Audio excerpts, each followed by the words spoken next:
এই ডায়লগটি কেমন লাগলো অবশ্যই কমেন্ট করে আমাদের জানাবেন। তো আমাদের এই অভিজ্ঞ চাচা মিয়া আমাদের আরো কিছু ডায়লগ বলে শোনাতে চান। তো ঠিক আছে, আমরা তার নিজের মুখেই শুনি ডায়লগগুলো কি বলতে চান তিনি।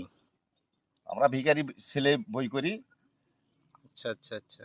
সেখানে মনে করেন যে ভিলেন থাকে, তারপরে নায়ক থাকে, এর মাঝে মাঝে আমি একটু ভিলেনি করি। আচ্ছা, ভিলেনের পার্ট আপনার। হ্যাঁ, ঠিক আছে।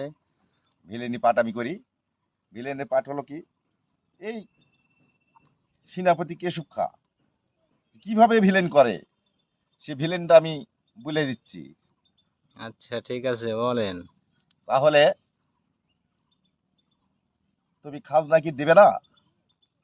না না না, খাজনা আমি দিতে পারবো না। পারবি না কেন চাষার বাচ্চা? তোমাকে খাজনা দিতেই হবে। খাজনা না দিলে তোমাকে মেরে মেরে তোমার পিঠের চামড়া আমি তুলে নেব। কিন্তু মনে করে থাকবে, আমাকে খাজনা দিতেই হবে। 7 মাস তিনি খাজনা দেননি। কেন? কেন দেননি তুমি?